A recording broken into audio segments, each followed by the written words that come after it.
Welcome to Learning Strategies Part 2, Do the Reading. In this series of videos, we're talking about Saundra McGuire's list of 10 metacognitive strategies, as featured in her book, Teach Yourself How to Learn. For this video, we're going to be focusing on the importance of doing the reading for your college class. Just as a review, the study cycle can be used in just about every college course you'll ever take, as you move through these 4 phases continuously throughout the semester. Phase 1 is doing the reading before you attend the lecture. The internet is full of memes about students not doing the reading. Sometimes it's because they don't understand it's expected, or they don't know how important this is to their success in the course. Sometimes they don't know how to navigate college-level text. That's where we come in. Try your best to read this in your head.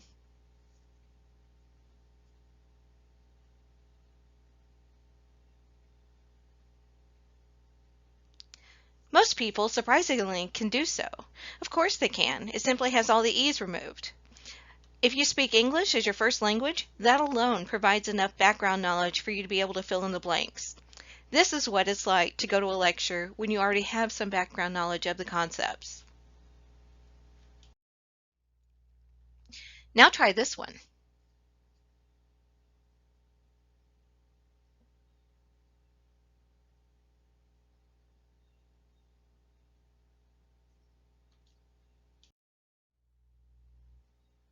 That's what it's like to go to a lecture when you don't have enough background knowledge to fill in the blanks.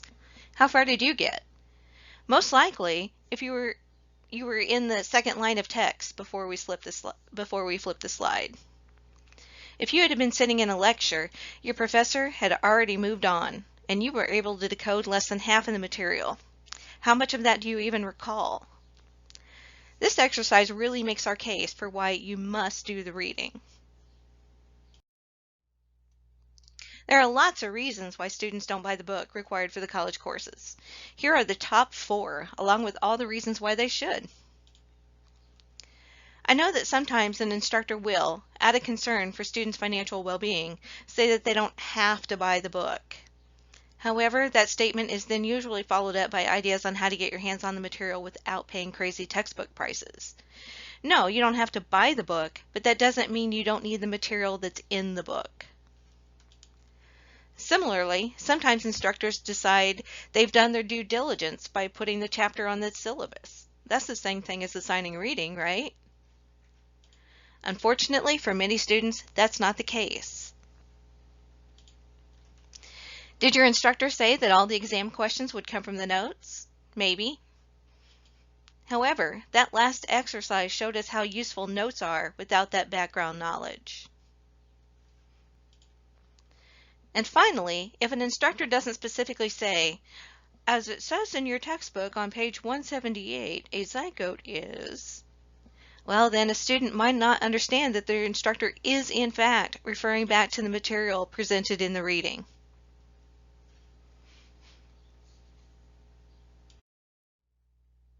So now that I've hopefully convinced you of the importance of doing the reading, let's talk about how you should be doing the reading. That is, what steps should you take in the process of that activity that we call doing the reading? Well, it all begins with a pre-read. This activity gives your brain something of an outline to follow so that you're filling in all those blanks when it's time to do the actual reading for comprehension. Skim over the headings, note the charts, the graphics, the pullouts, and the margin. Now come up with a few questions that you think this text is going to answer for you. Not only will this keep you focused on what you're reading, staying more engaged with the text, but you'll also find yourself evaluating what you read as you read it. Summarizing and paraphrasing as you read does a couple of things for us. It allows us to check our understanding of the material, and it helps us build new understanding of previous concepts as we move through the text. Reflective note-taking is a big part of the previous point. Summarizing and synthesizing go hand in hand. If you jot down the questions or the unfamiliar words as you come to them, you can then use those as a kind of anchor point when you're moving forward.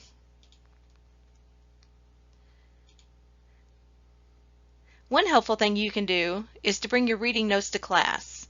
That way you can add to them based on the concepts or the points that the instructor emphasizes. You can clarify any questions you didn't resolve while reading, and you'll have some prepared comments you can add to the class discussion. It's important to note, rereading the text or skimming your notes is the least effective thing you can do. But that's okay. In the next video in this series, we're going to be learning about the ways that you can use your notes to study effectively.